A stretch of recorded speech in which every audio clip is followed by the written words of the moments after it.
حاضر خدمت کر رہا ہوں۔ میرے مقالے کا عنوان ہے مرشد آباد میں اردو کا ماضی، حال اور مستقبل۔ ظاہر ہے مرشد آباد ملت کے اعتبار سے اور زبان و ادب کے اعتبار سے محتاج تعارف نہیں ہے۔ یہاں اکثر لوگ ایسے ہیں جن کا بالواسطہ یا بلاواسطہ تعلق مرشد آباد سے ہوگا، مگر جب مرشد آباد کی بات آتی ہے تو آج لوگ تعجب کرتے ہیں کہ وہاں پر اردو زبان بھی بولی جاتی ہے، کیونکہ اکثریت وہاں بنگلہ زبان کی ہے۔ مگر حقیقت یہ ہے کہ مرشد آباد، پنڈوا،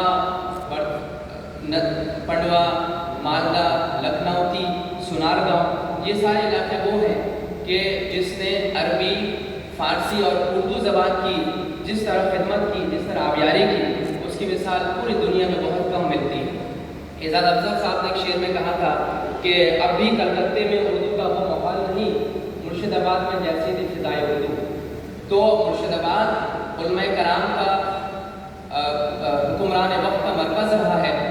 وہاں پہ نجفی خاندان، نصیری خاندان، ان لوگوں نے حکومت کی، جس کا سلسلہ سلطانی عہد کے بعد میر جعفر خان کے خاندان سے ہوتے ہوئے نواب فرید الجاہ کے عہد تک آتا ہے۔ اس تمام دورانیہ میں مرشد آباد میں 18ویں صدی میں، 19ویں صدی میں اردو ادب نے کامیابی کا وہ زرعی سفر طے کیا کہ جس کی دوسری مثال صرف فورٹ ولیم کالج میں نظر آتی ہے۔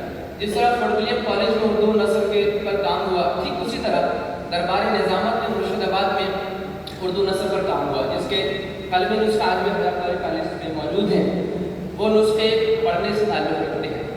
20ویں صدی کا جب زمانہ آیا تو مرشد آباد سے دارالخلافہ کلکتہ منتقل ہو چکا تھا 1772 میں، مگر اس کے باوجود جو بنگال کی نوابیت تھی وہ وہاں موجود تھی۔ وہاں پر اس زمانے میں اردو اخبارات جاری ہوئے، وہاں پر اردو رسالے جاری ہوئے، اردو کی کتابیں شائع ہونے لگیں، اور اس کے بعد اس کا دائرہ دھیرے دھیرے سمٹنے لگا۔ 20ویں صدی کا جب زمانہ آیا تو مرشد آباد ایک اجڑا تیار کر چکا تھا۔ وہ شہر اپنی رونق کھو چکا تھا، اس کی خوبصورتی ظاہر ہو چکی تھی، اس کی تابناکی ختم ہو چکی تھی، اور وہ شہر اپنے سمجھ لیں آپ اپنے میت پر نہا خواہ تھا۔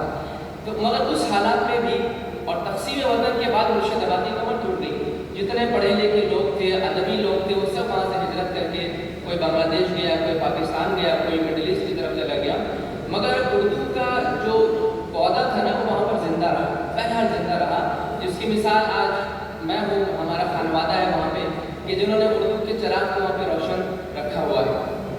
21ویں صدی میں ہم جب نظر آتے ہیں، حال میں اور مستقبل کو جب ہم دیکھتے ہیں تو ہمیں مایوسی کا ہرگز نہیں ہوتی۔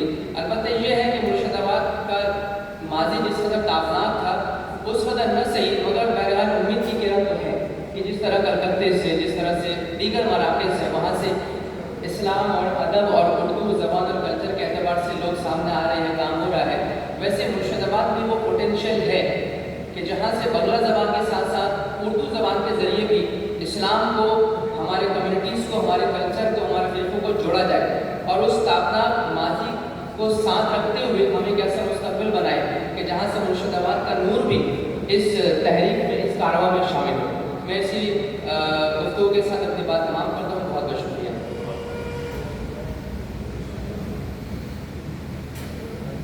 جزاک اللہ۔ اب میرا مقالہ آپ کے آتے ہوئے بھی آپ کا ویڈیو، میں صرف تلخیص ویڈیو بنا لی ہے آپ کا ویڈیو، آپ سے التماس ہے کہ مجھے برداشت کریں۔